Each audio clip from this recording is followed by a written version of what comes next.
Perth has outperformed the rest of the nation, with property prices jumping up 17.2%. Property market is charging into 2026 with prices still on the rise. Perth is in a situation where I've seen nothing like it in 21 years. There's simply not enough supply, but probably closer to 5,000 or 6,000 properties on the market by the end of the year. People say, oh, the sky is falling, there's no stock. It's just not a normal situation. So if I go to market now and sell and there's no choice, we saw was people that had to buy running around with cheques because they've sold their homes, needing to purchase, and that supply didn't come on. I wouldn't be surprised to not see a register at 10% on the median price. The median definitely be over $1 million. These two people had missed out on 6 or 7 homes. If you've sold your home and there's only 2,000 on the market, that's panic. But if you're looking to make the quick flip in Perth, you have to look at the ugly ducklings. You're listening to the Follio Property Podcast. I'm Reece Beddall, and I'm here today with a special guest. Over 21 years in the property industry, founder and director of Haven Property Group. Co-founder, award-winning agent. I didn't want to list, I would be here for the next 5 minutes if I listed all the awards he'd won in the last 10 years, but Shane Beaumont, welcome to the Folio Property Podcast. Good to be here. It's good to have you. We were just speaking off air, and we haven't done a Perth market update in some time. Mm-hmm. It'd be good to get a Perth market update from someone who's, has experienced yourself, been in the industry as long as you have, and also, actively got your ear to the ground too. Yeah, no, it's interesting. If you went away for 4 months at a time over the last 2 years, you'd come back and find very different conditions. It's been up and down, changing very quickly. Sometimes it doesn't make sense, but certainly I wouldn't say it's been continuous, but the waves and the flows at the moment, I've seen nothing like it in 21 years. Hey guys, quick thing to share. If you're serious about investing in Australian property right now, you need to see what we put together. It's called the National Investment Report, and it's our brand new monthly deep dive into exactly where the market is moving, what the data is saying, and what the smart investors are looking at right now. The March edition has just dropped, and you can get the first access completely free. Just scan the QR code on the screen right now or click in the link below to fill out the form. What about now? The last couple of years, it's been well publicised. Yeah. What's going on, people. We've had a lot of listeners of the podcast reach out to us with their own experience. But what about the last 3 to 6 months? How's that been looking? So there was a bit of a blip. So I look at there was a lot of fatigue in the market, and I say that for both agents. A lot of fatigue from agents, and also buyer and seller fatigue. So I think if you look at the run up to Christmas, it really felt like a lot of people put their queue in the rack. I think sort of November, and I look at the typical situation. A lot of people don't come to market in December. A lot of people want some time off, not launching property. Agents in particular want some time off. And a lot of owners tend to get their photos, things ready to go, but they don't launch until kids go back, which is after school holidays. So you're pushing into Feb. So what we saw was people that had to buy running around with cheques because they've sold their homes, needing to purchase, and that supply didn't come on. So when it got down to 2,000 and people say, oh, the sky is falling, there's no stock. The reality was, the reason was no other stock coming on is it was gridlocked. Because if I go to market now and sell and there's no choice, so it was really chicken and the egg situation. So when I look at some of those sales that led up to that period, traditionally December and January can be quiet, but there were some big numbers achieved. And that was because I need to buy, I've got a crazy number for mine, I can't be homeless, let's make it happen. And it's freed up a bit now, so a bit more stocks come on. I think some agents are panicking, because the reality is if they came in the last 5 years, they've only known a certain market. And I was sharing with some of our guys, and we do sell across a lot of suburbs, and it wasn't that long ago, I was showing them a day of me posting the home open numbers, and it was 0,001 to 0,004. Didn't look great, but we still sold properties. We just weren't reliant on home opens, people just running in and give me a form and people filling them out at the table. This is just not a normal situation. So getting a young person coming in to go, oh, that's the normal market, and then he goes from having 60 people to home open, and then I tell him, look, in a few weeks' time it's going to be a few less, and there's 20. He's like, mate, there's only 20 people coming. There was days or weekends I wouldn't see 20 people in total. It's shifting back, still incredible selling conditions. The best way I could describe it is if you look at a day, let's just say it's 55 degrees, it's bloody stinking hot, it's basically Las Vegas desert, it goes down to 33 degrees, it's still a warm day. But if you keep comparing it to 50, it doesn't feel that hot. And that, I think, right now is for a lot of sellers. It's still a 33-degree day. I'd argue the best selling conditions, if you take that out of it ever. But because it's been so heated, and the media don't help a lot because they keep saying, 20% growth and this and that. What people need to understand is when you're hearing those numbers, it's the median moving. And the reality is there's nothing under the median. So you could argue that's going to keep going. But what's happening on the ground right now is a bit of realisation that the panic's come out of the market. Still good properties, well-presented properties, quality areas are moving really strongly. You're not, I wouldn't say time wasters, but you're people that have nothing better to do to come through properties and do their research. They've died off a bit. But if you've sold your home, you need to buy a home, and there's still great results happening. I think the big thing at the moment as well, some of the data we've been tracking, everyone's talking about historic low listings. Yeah. But it's actually the sales that are happening in that week too, and they're over 35% each week. That's what a lot of the growth's coming from as well. And I think when you hear those, and I do host the Real Podcast, full disclaimer, but the numbers sometimes are a bit skewed in the sense that they said there's 3,200. Now, that's based on REWA stats, but there's still some complexes, believe it or not, that have finally come out the ground. So I think there's always in a bit of a lag, as much as we like it to be live data, but there is a bit more choice coming to market. In most quality areas, there's under 2 weeks supply, which is why average days is sort of sitting around 15. Over the last 24 months, we've really tried to have at least 2 home opens because we didn't know what the new norm was. And we found a lot of buyers agents from over east were shutting down the home open because they were not threatening to pull offers, but they're saying to an agent, here's an offer, but you've got to get me an answer within 24 hours. And I guess if there's only 2,000 properties on the market, 920 selling a week, some agent panicked, and we still had those 2 home opens. And when we started, we finished with two different things. But quite often, the offers weren't getting more, but it was about the owner realising what was out there. Because when data's moving that quickly, you simply do not know what the new norm is. So giving people an opportunity to have a property open, for one, not just rocking up as a sold sticker, was a really important exercise for us. What about buyer sentiment? You're noticing that not even over the last 6 months, but just in the last month alone, we've had the 2 rate rises, the war in Iran, obviously maybe more from the investor angle, but the news coming out about potential negative gearing change, capital gains tax reform. Have you seen a bit of a buyer sentiment change over the last few weeks or last month? About not 3 months, probably 9 weeks ago. I can actually remember the conversation I had. I spoke to my business partner, Sean. I was like, man, this is what's happening. He's like, are you sure? Because he's running around with $5, $6, $70 million offers. And I said, look, this is what I'm noticing. It's not going to flow onto you because the price point he sells at for probably 3 months. It's just starting to now where, I'm not saying get the wobbles, but vacancy rates at 0.5%, 0.5%, you can't find a rental at that time. There was no stock. People were having to make pretty brash decisions. So the normality coming into the market now, that sentiment really is, look, if this one doesn't work out, for the first time in a while, I know I'll find another one. So today, just on the way here, we sold a property which we had 3 offers that were really close. There was 8 offers on it still. Really great result for property in South Lake. Sadly, it wasn't the highest offer that got it. It was actually the most solid terms and conditions, and the gap between that was less than 10,000. But the owner understanding, well, hang on, a couple of interest rate rises, the big healthy deposit, maybe that's where I'll go. That's the sort of mentality that's starting to creep in. A bit more logic over emotion. And I think for buyers, almost accepting that, like when I told the other people they missed out, at one point there were tears. These 2 people had missed out on 6 or 7 homes. Like, that's Shane, look, that's the game. We understand it now. So when that starts to creep in and I guess buyers are detached from the outcome because they're not expecting to get it, then there's more stock coming on the market. Pretty quickly it can change to being, well, hang on, it's not the end of the world. One will pop up. It'll work out. Whereas at the time, if you've sold your home and there's only 2,000 on the market, at one point I looked at some home opens across Perth. It was actually November. Adelaide, 4 home opens. East Freo, 5 home opens. Dalkeith, 3 home opens. Trigg, 0. North Beach, 1. And you've sold your home and you want to stay there, that's panic. Look right now, and whilst there might only be 5 or 6 in some of the suburbs, that's a fair increase from 1 to 5. So it's still very much a seller's market. There isn't a huge amount of choice, but knowing for the first time that if I take a chance and going to market, selling, maybe getting a longer settlement, there's a good chance I'll find something. That has started to creep in. And the other thing, which rightly or wrongly, we work really close with our agents, understand to treat buyers well. Your buyer is your next seller. Audition like they're going to sell their home next week and they go, wow, here's a guy I need to represent. I do not think agents were looking after buyers at all.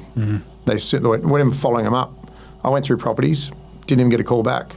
You take my number, you check me at the front, and then you're not even calling. And I guess that's why buyers agents exist, because if we're looking after them a lot better, you wouldn't sort of have that space in the market. Yeah, feels like we're going to be going down that next swing in the market where they're going to have to shift, I guess, with their tactics or their customer service at the end of the day. We're building rapport. Just say, guys, yes, fuel price is $9. These things are happening, but you're buying a home for 5 to 7 years. But that rapport typically comes from multiple conversations, not checking someone and never calling them again. Yeah. So I think that's going to be more important. I think there's some great buyers right now in the market still, with stock levels being so low. I think it's north for growth, but you have to buy well. And for a while there, literally, rightly or wrongly, like we'd be doing a deal and there's a buyer's agent maybe in Melbourne or Sydney, and it's buyer agent Paul at gmail.com. He's driving an Uber, you can hear that, and he's getting people to buy properties. Now, some of those purchases were what you would deem horrendous purchases, but like some of them have doubled in value because it's been down for so long. And I think when you start to look at Perth as a whole market, what the eastern states people did, not just buyers agents, just some people thinking logically. One of my clients in particular, he's got just under 300 properties, and he goes to areas that aren't being touched, looks at the yield. If I'm going to buy in an area, what's the first to go up? And he takes a calculated guess to go, well, hang on, everything around that is X, and that's where he buys. But he doesn't try and just guesswork. He has a formula he sticks to, and he's done really well. I still remember the property he rang me about. I said, look, that's probably not for you, but as a good agent should, I'll send you ones I think would suit more what you're looking for. And he just said, look, I'll buy everything off you. If you've got that, I'll buy it. Now, at the time, 0, 1, 2, 4, 0 coming through home opens, starts to ramp up again, and stuff that he was paying $240 for, that was renting for $550 a week, is now $650, $700, $750. There was no one else coming through those properties. But he stuck to his formula. He'd seen it happen over east, and I think those spot fires where you had that really strong growth, a lot of that was built on a lot of those eastern states. People going, hang on, that's only 28 minutes from the city, 900 square metre block. It's a triplex site and it rents for $700 a week. That seems pretty cheap compared to where I am now. But we had real, I think, strong suburb bias. So I grew up in an area. I always thought this was the pecking order. They actually took that off and actually really looked at logistically what made sense. And that's where I think they got some good buyers. What about submarkets? So, you could have thrown a dartboard in Perth in the last 4 years and you're making money, like you said, with one of your clients there. What about submarkets? What are we seeing at the moment? So the things that, I guess when we're speaking to buyers that are pretty smart with what they're buying, I think the value add is something you must be looking at. So in a marketplace where you can actually value add, as opposed to just being reliant on growth and yield, because when you try and explain to some people, well, why are all the investors gone? You got to say, well, look, if something was $300,000, it was renting for $600. It's now $700. It's only renting for $650. The yield play has probably dropped off. But I think through some of those areas where you get retain and builds, land is going to keep going. I genuinely believe land. There's a shortage. You've never seen such a shortage in your life. We've got people that have contracts ready. For a while then, when we're selling a block of land, had to wait 90 days for them to get eligible. Then they've got to go to council. So you're at 120. And then you wait another 60 days because in the meantime, someone's gone and bought a jet ski or something during the application process. It was bloody painful. The hardest work was getting a block of land to settle. Right now, they're ready to go. Contracts are ready. Builders are only taking on real quality leads. So land is going to continue. So retain and builds, I think, we're street front ideally because there's more builders want to touch that stuff. I could show you 5 tomorrow you can do really well, and that's the stuff I think people should be chasing, especially first home buyers. Like we do try and say to first home buyers, and I guess I made the mistake. I brought a home, my first property, didn't do that well for me, but I brought it because I wanted to live there. So if I look at, yes, that's a lifestyle decision, but financial decision. If you can find that balance between your first investment property being your first home, and understand it's not going to be your last home, there's some great opportunity to do really well. And I guess because it is your principal place of residence, either create some equity to buy another property or you can get a tax-free throughout the stumps, which is pretty crazy when you think, especially things that might be coming into play.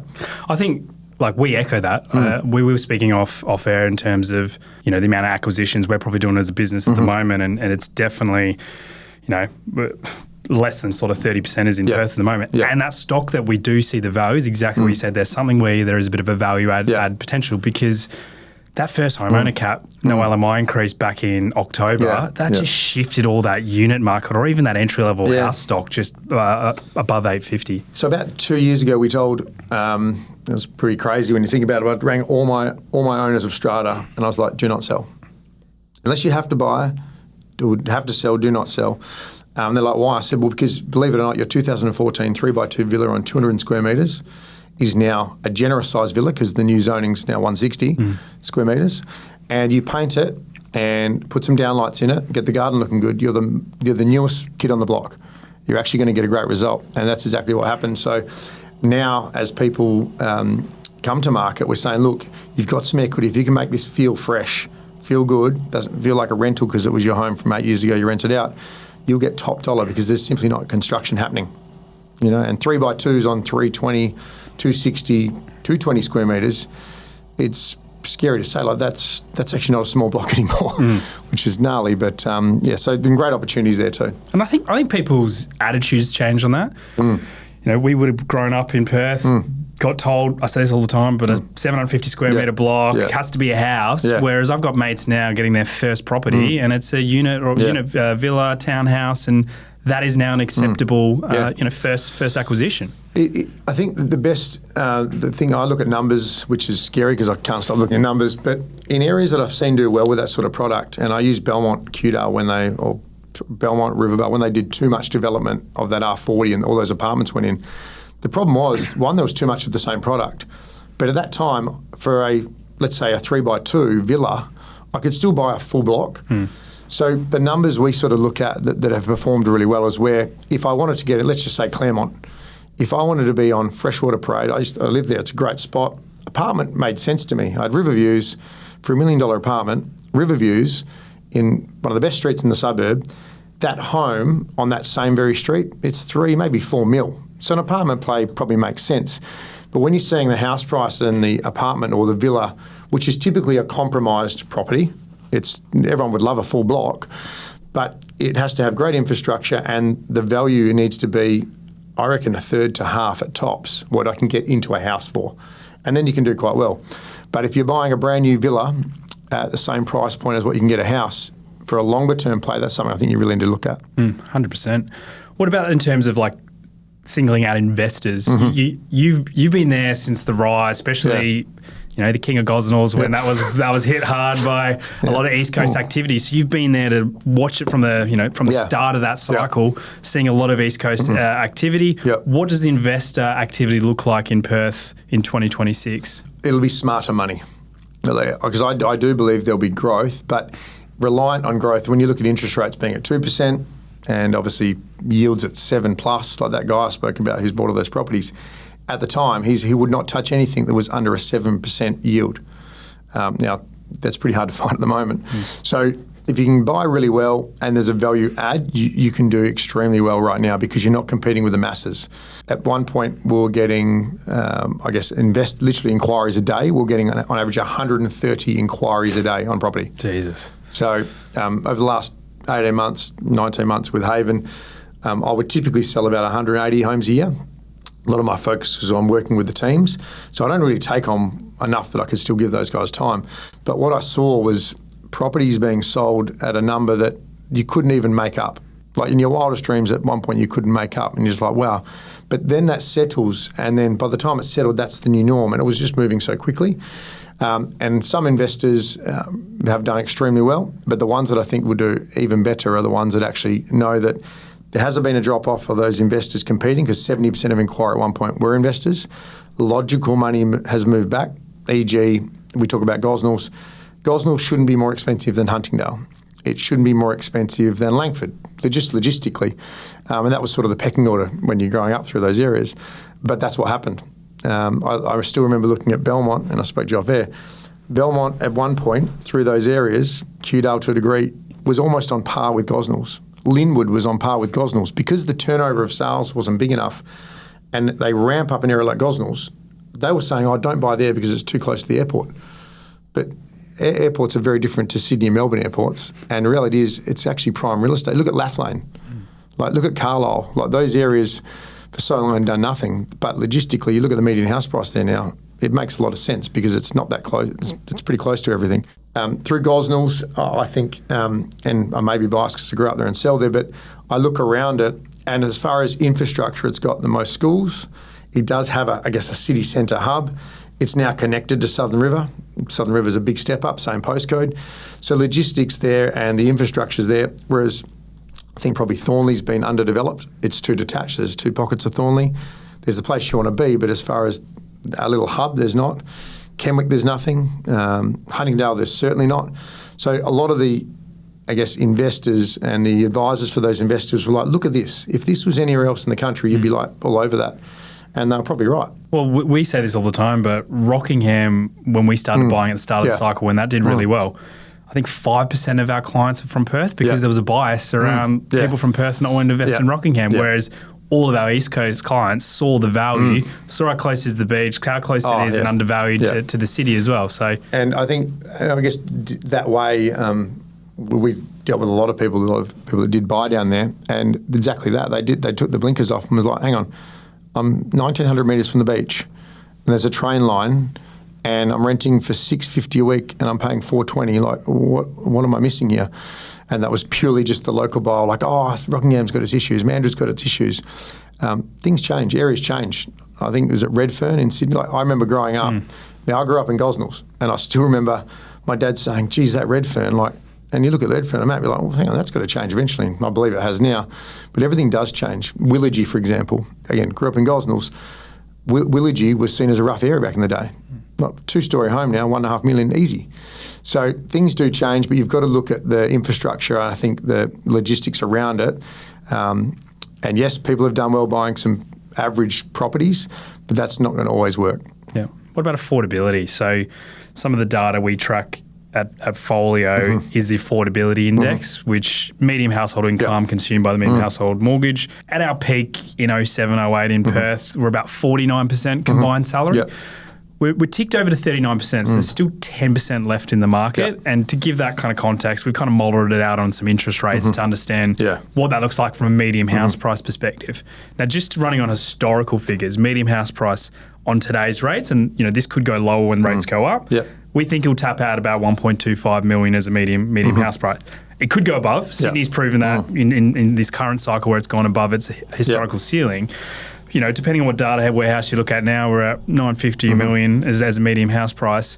Do you see it going up to, say, that 1.25, or are you starting to feel a bit of pressure on the ground from affordability? The affordability, Perth, and this, I believe this, I really do, Perth is less affordable, but it's not unaffordable.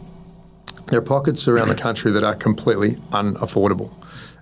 So if I look at areas and you obviously get to see the finance approvals coming through, people have got some bloody good solid deposits. Yes, there was talk about the 5% deposit scheme, but not everyone was under that. There was actually a lot of people that had been saving, working hard. So like most of it, like that offer today, there's first home buyers. That's an $830,000 property, 20% saved. Like back in 2007, 2008, 2014, I didn't see that. It was, and I guess what did happen, those grants came in, and I still remember in 2009 when they doubled the first homeowners grant from 7 to 14. You can actually see on the radar like where they did it, and those things happen. But people have, for all the wrongs that have happened with banking, what have you, people have actually got their ducks in a row, and we've started to see people understand that it is a longer term play. Perth can't be down for 20 years because there's properties, believe it or not, and people may not believe this, that I probably only got back about 2 years ago back to what they sold for in 2007. There's properties in the canals in Mandurah that are still probably under what they went for 2007. So I genuinely believe the affordability factor within reason is going to be fine here. I challenge, if you look to an area and you go to rewa.com, look at a suburb and let's just say Gosnells, just we're speaking about it, the average number they're quoting on a house, e.g. a 4x2, you can barely find a 4x2 at what they're quoting as a median. As a 3x1, you can barely find a property. So that lag of data is going to continue. And if you are looking at buying in an area, I generally think if you can get into the best area you can afford now, I think you'll do really well. I genuinely believe there's great growth ahead. Yeah, I mean, you're looking at the last boom, house prices doubled in tripled in value, I should say. Yeah.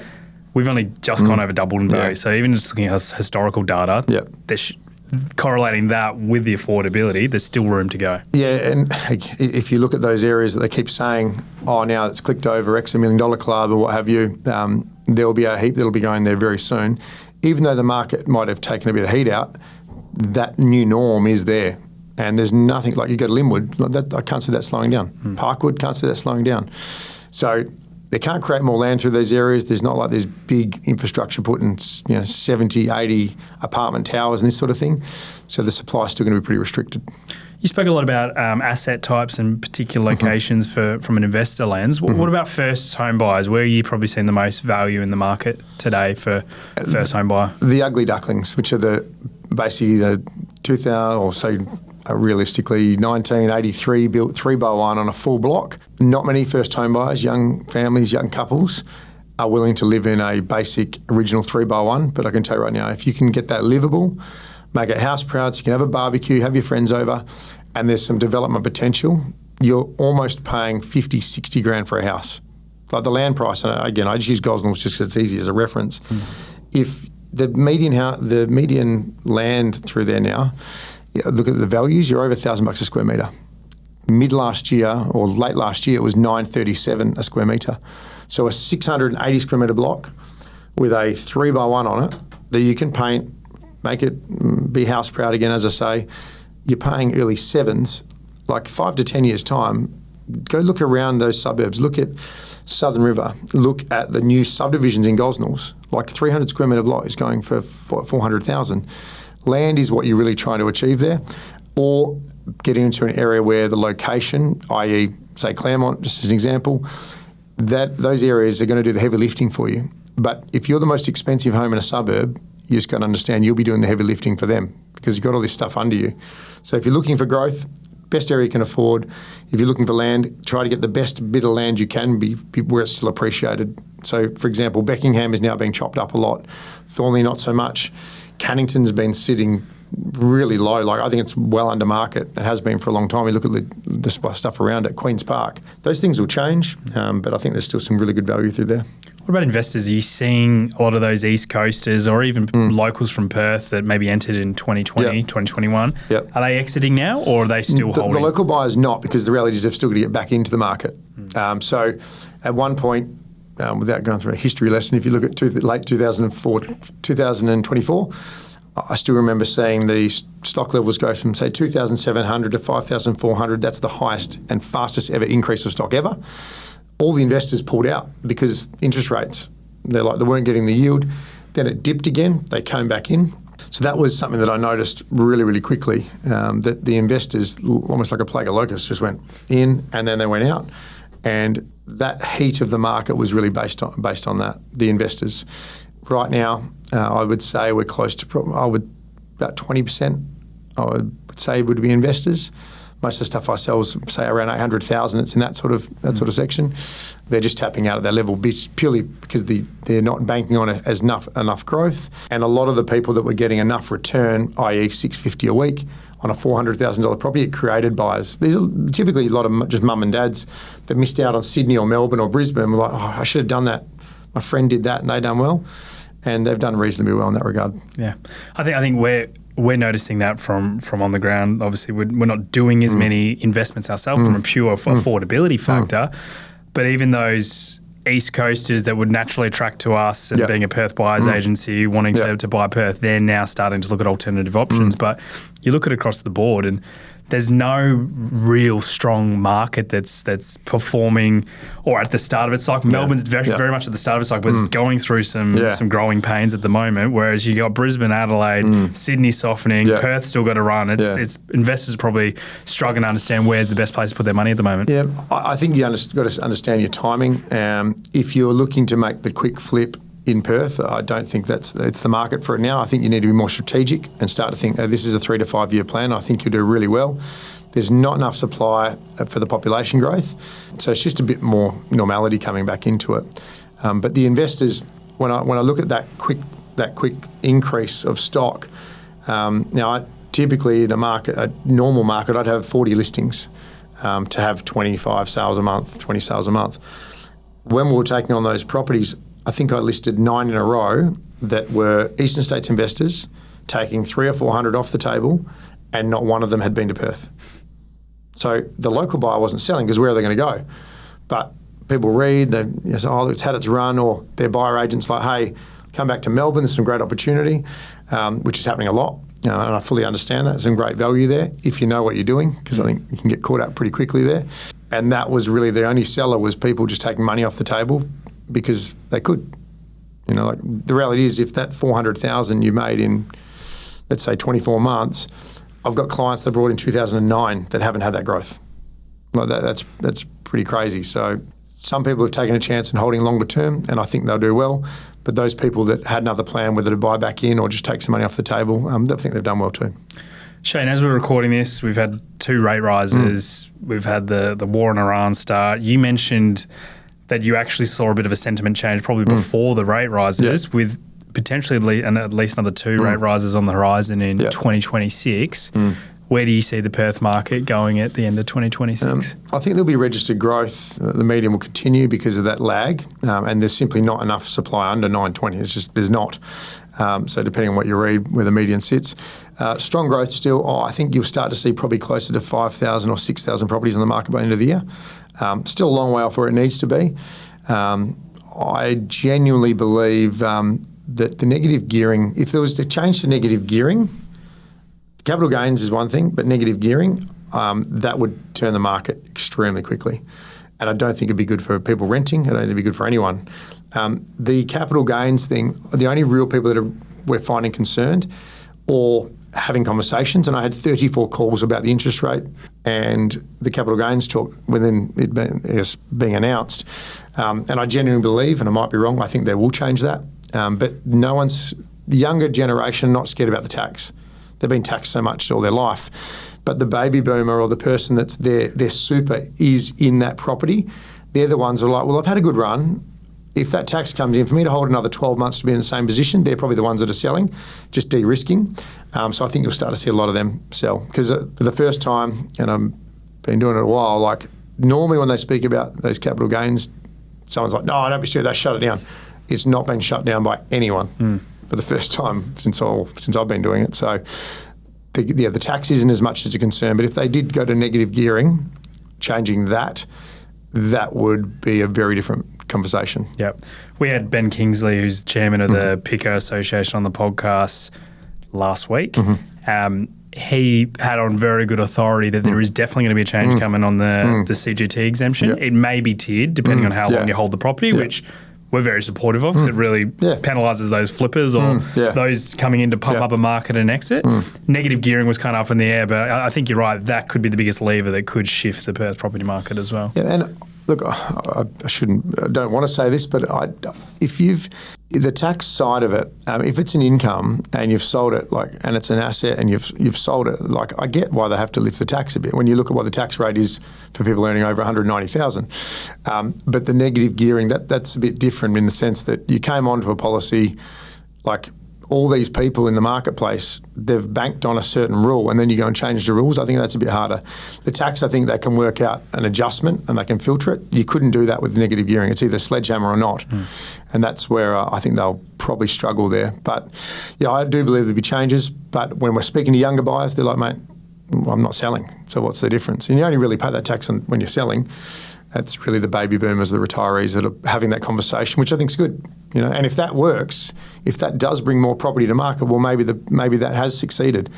It's certainly not creating more homes, but I guess if it is bringing more to market, hopefully they can be absorbed by our market we need. That's the biggest challenge, isn't it? Because the other debate is it's going to rise rents, and then those people that are renting, it's going to take longer for them to buy the home. So without supply, nothing's going to change. I mean, I don't know, but I constantly read and I see, and I'm not big on LinkedIn, but I see the government talking about all these homes they've brought to market. I don't know where they are. I don't know where they are because I don't really see them, but they're always talking about them. It just has not flowed on, and I can't see that changing. Obviously, as we're speaking now, with knowing that there is going to potentially be a backlog of materials with all the stuff that's happening, that's probably going to get tougher for a while. And building costs are going to go up. So all of a sudden, if properties were almost back to being viable to develop, that may be kicked down the road again. So that's what we're seeing too. Shane, before we get you out, one prediction from you. We can edit it out if it turns horribly wrong at the end of the year as well. So, off the top of my head, we've done roughly over 6% growth this year in Perth already. Yeah.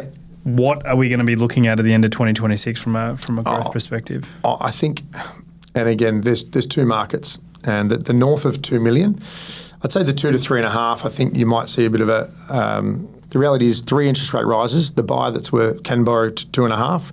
They're going to get pegged back a bit. So I think you'll see a bit of a pause. Still growth, but not crazy. I think the entry level stuff will continue to be gobbled because people need to live somewhere. The premium product I still think is extremely undervalued in Perth. Like, I can't believe I'm saying this, bargains. There are literally bargains. You go to Dalkeith. Dalkeith's been a tough one. It's probably one of the only suburbs in Perth that's had a decrease in infrastructure. But through there, the full blocks, like that, just when you look at anywhere else, one of the most prestigious suburbs in the whole country, at what you're paying for a full block seems undervalued. I think Cottesloe is cheap. Mosman Park is extremely cheap. Swanbourne, I think they're all really cheap, like for like.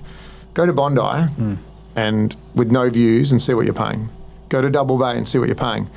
When I started in 2005, 2006, I still remember Perth was the same median house price as Sydney. Now, we didn't have population growth, but the amount of young families on the back of COVID, for whatever McGowan did, he put us on the map. People started to know, where's this Perth you speak of? It's only 3 hours away. A lot of our people that were coming over were selling there. I still remember distinctly, there's a lawyer from Sydney. He'd moved there for 7 years and he sold for $3.5 million, 120 square metre lot with a 3x1 on it, like just basically a pin of a house. Came over, 1 street back in Bicton, full block, stunning with a pool, and he's still got $3 million change. I think that's going to continue to happen. With a bit of unrest overseas, obviously a lot of people have moved to Dubai. It's the new cool thing. I think you'll start to see a lot of people see Perth again as a safe place to be, a great place to live, and that's including in Singapore. Like value for money, I think you'll struggle to find a prestige market that offers as much as Perth. And figure-wise, I'm going to get killed in the comments if I don't press you on this. Figure-wise, yeah. what do you want to know? Growth-wise? Yeah, what are we going to do? I think the median will still be close. I wouldn't be surprised to not see a register at 10% on the median price. Mm-hmm. But disclaimer is that doesn't mean your $2 million home goes to 2.2 and 2.3. The median, I think, will definitely be over $1 million, and there's simply not enough supply under that, and there won't be coming to market. So entry-level housing, reality is anything under a median is entry-level housing. I still think there's some strong growth there. Shane Beaumont, thanks for joining the Follio Property Podcast. Thank you.